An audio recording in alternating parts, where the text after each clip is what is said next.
Bismillahirrahmanirrahim. Assalamualaikum warahmatullahi wabarakatuh. Waalaikumsalam warahmatullahi wabarakatuh. Alhamdulillah rabbil alamin. Wassalatu wassalamu ala asyrofil anbiya'i wal mursalin sayyidina Muhammadin wa ala alihi wa sahbihi ajma'in. Amma ba'du.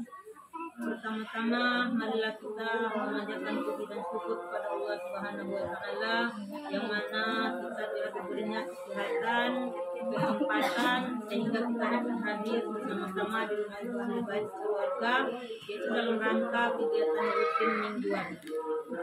Kedua kali tak lupa kita mengirimkan salawat kepada Rasulullah SAW dengan banyak melafazkan Allahumma sholli ala sayyidina Muhammad wa ala alihi sayyidina Muhammad. Ibu-ibu jemaah uswatul hasanah yang dirahmati Allah Subhanahu wa taala, tidak memperpanjang mukadimah, di sini kami menyampaikan sedikit materi yaitu tentang manfaat bersilaturahmi dalam Islam. Adapun pada bulan ini kita mungkin telah melaksanakan silaturahmi yaitu kepada keluarga, kerabat, saudara ataupun tetangga, maka silaturahmi ini termasuk akhlak yang mulia. Jadi barang siapa yang bersilaturahmi kepada siapapun, maka orang itu termasuk orang berakhlak mulia. Allah Subhanahu wa taala telah menyeru hambanya berkaitan dengan menyambung tali silaturahmi dalam 19 ayat dalam kitabnya yang mulia. Allah telah memperingatkan orang yang memutuskannya dengan laknat dan azab sebagaimana dalam Quran surat Muhammad ayat 22 hingga 23 yang berbunyi, A'udzu billahi minasyaitonir rajim. Bismillahirrahmanirrahim. Wa hal asaitum in tawallaitum an tufsidu fil ardi wa tuqaddamu an arhamakum. Ulaika alladzina la'anahumullahu wa asamahum wa a'ma absarahum.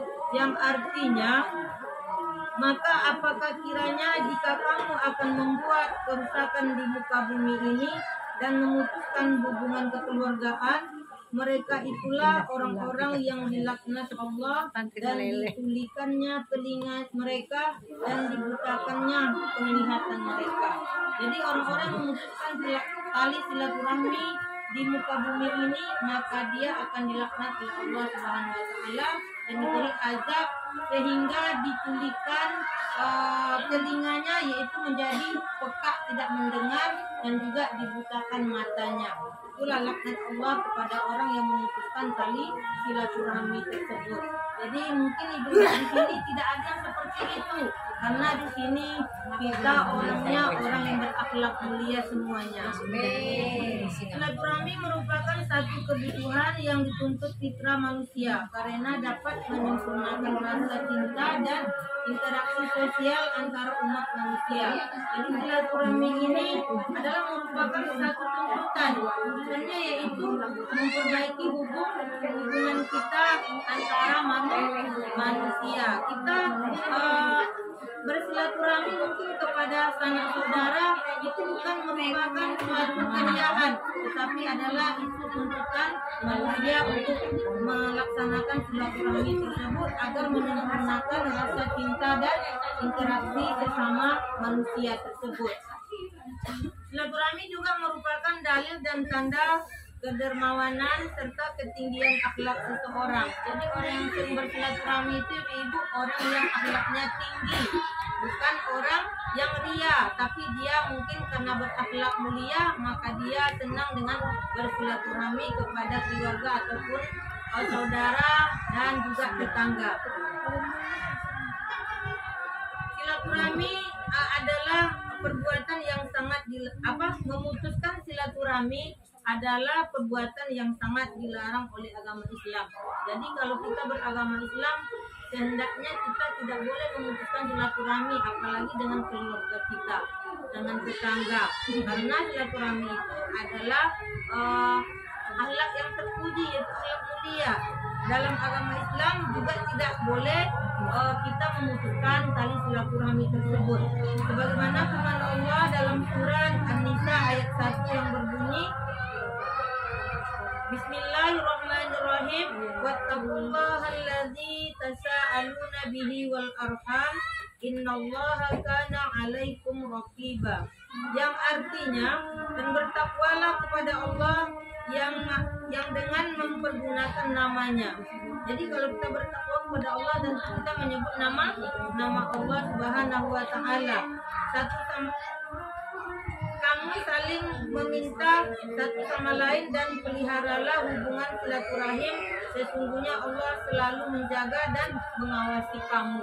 Jadi kita ini diawasi oleh Allah Subhanahu wa taala bila kita berbuat yang baik.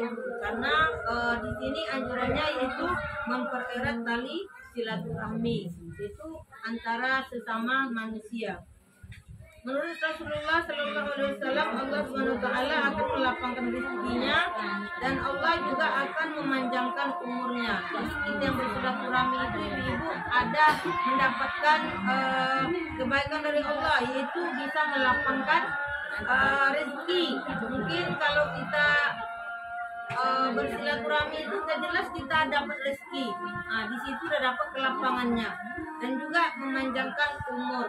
Jadi kalau orang yang mau panjang umurnya maka bersegeralah untuk bersilaturahmi. Ini dapat kita mengerti betapa pentingnya silaturahmi dalam Islam.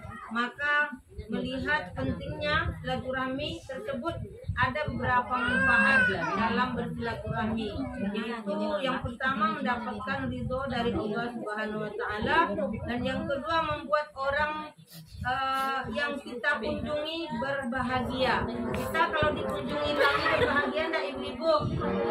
Begitu juga seumpama sekarang ini kita berkunjung ke rumah ibu ahli bait dalam rangka kegiatan wirid rutin, tetapi ini adalah kita telah melaksanakan kegiatan yaitu silaturahmi. Maka senanglah hadirnya ahli bait kalau ibu-ibu hadir pada hari ini mungkin lebih banyak. Kalau seandainya ibu-ibu sedikit yang datang, tentu ahli bait keluarga akan merasa kesal. Jadi alangkah baiknya ke depannya nanti kita sama-sama menjaga silaturahmi kita ini agar dapat memberikan kepada kita yaitu kebaikan-kebaikan dari Allah Subhanahu wa taala. Yang ketiga yaitu menyenangkan malaikat, karena malaikat juga sangat senang dengan bersilaturahmi. Malaikat saja senang bersilaturahmi, apalagi kita manusia. Yang kelima yaitu membuat iblis dan setan marah. Jadi iblis dan setan itu rupanya marah kepada orang bersilaturahmi karena dia kalah. Jadi seharusnya kalau kita tidak mau bersilaturahmi berarti kita kalah daripada setan dan iblis. Maka kadang-kadang kan kita ada tuh datang malasnya ibu-ibu mau pergi bersilaturahmi, datang malasnya, itu berarti setan yang menggoda kita. Karena bersilaturahmi itu mendapatkan pahala dari Allah Subhanahu wa taala.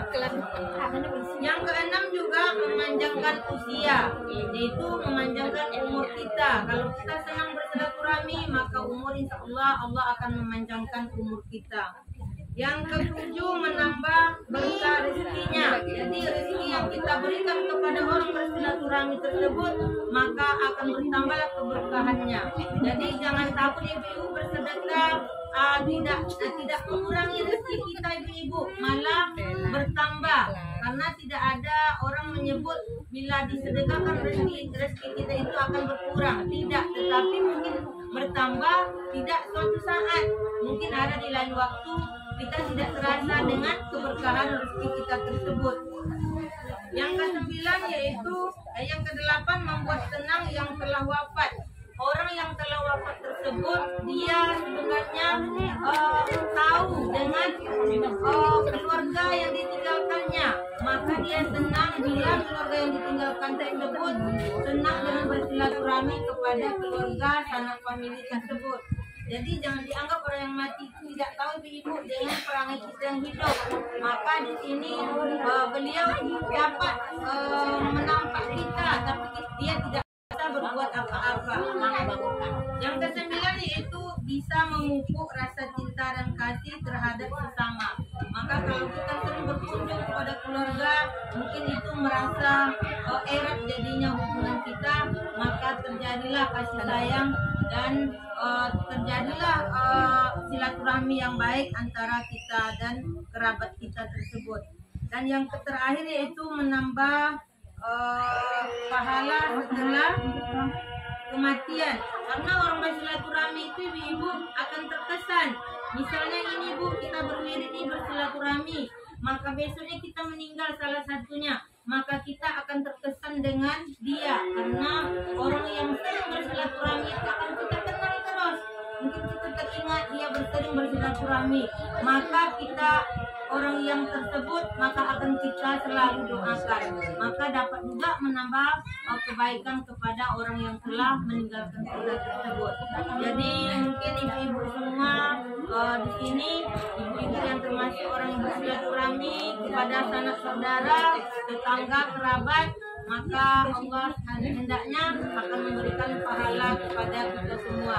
Amin, amin, amin. Semoga kita yang hadir pada siang hari ini mendapatkan pahala dari Allah karena niat kita yang pertama bersilaturahmi, yang kedua melaksanakan kegiatan rutin seperti biasanya, membaca surat Yasin, tatim, tahlil, dan doa. Semoga Allah nanti akan membalasnya dan menghijabah apa yang kita minta pada doa tersebut. Itulah pengajian sedikit ini yang kami sampaikan. Mudah-mudahan bermanfaat. Kami akhiri.